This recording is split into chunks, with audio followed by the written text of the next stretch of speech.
Nung nakaraan, pinag-usapan po natin yung atin pa po bang nakikita ang mga sarili natin na namamangha tayo sa krus ni Kristo. Di ba? Inang tanong natin. Ngayon, tignan naman natin yung isa pang katotohanan na itong bagay na ito ay madalas nagkakaroon ng maling interpretation yung mga Kristiyano. I'm talking about Kristiyano. Okay, why?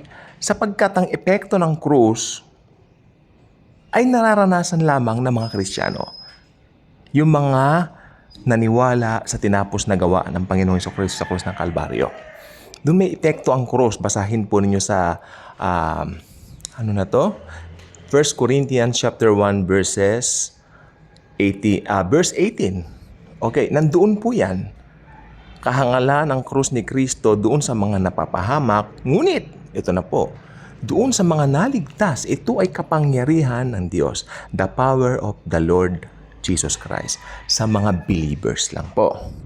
Ngayon, since this is power, kapangyarihan po yan eh.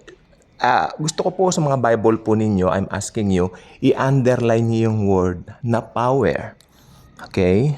So, now, pupunta naman po tayo dun sa sinabi ni Jesus na if anyone wish to follow me, let them carry their cross.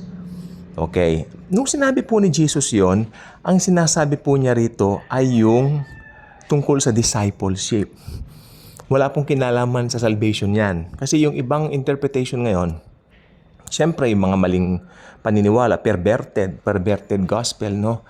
Ang sinasabi po nila, kapag ka nagbuhat ka rin ng cross, matutuwa ang Diyos sa iyo, lalo kang pagpapalain at makakarating ka ng langit. Siyempre, that's wrong. Hindi po ganon. Ang nagbuhat ng krus si Jesus. Dahil siya lang po ang qualified Savior. Di ba? Tayo ay mga recipient lang ng kagandahang loob ng Diyos. Inaalok niya sa lahat. Oh yes, for God so loved the world that He gave His only begotten Son. Whosoever, ito na, but whosoever believeth on Him will not perish, but will have everlasting life. Ibig sabihin, merong pagtugon na dapat gawin ng tao. Ito rin, simple lang yung pagtugon. Maniwala ka na namatay si Jesus para sa'yo. At yun na po yun. That's it.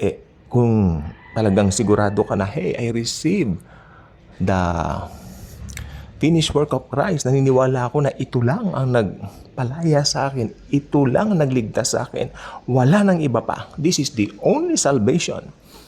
Jesus Christ alone. Ayun.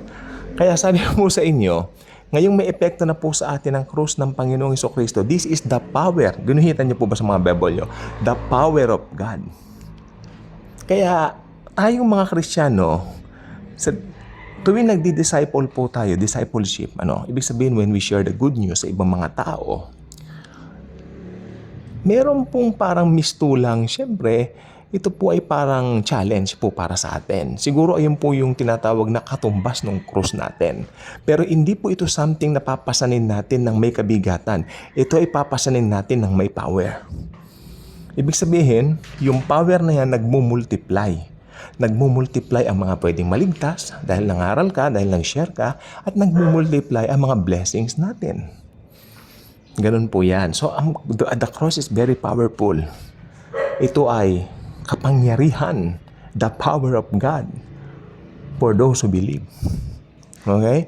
So, the cross is very powerful. Again, the only qualified Savior is Jesus Christ because He is perfect. He is God in the flesh. He is the God of gods, the God of the universe, the God of the Milky Way, and the God of the galaxy.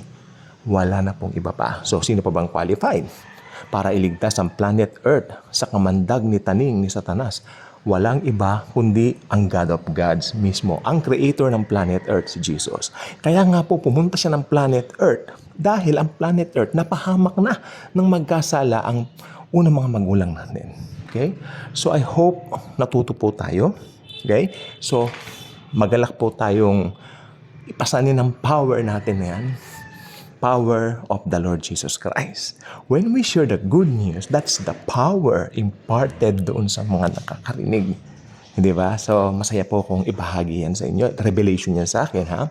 So, exclusive yan. Kaya sabi ko po, ito po ay, pag may naisip ako, talagang agad-agad ko pong power yan eh.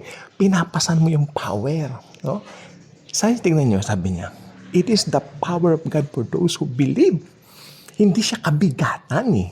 Masaya kang ginagawa ito. Kaya kung hindi ka kaya kung hindi ka pa subscriber, kaya kung hindi ka pa subscriber sa channel na ito, I invite you to do so.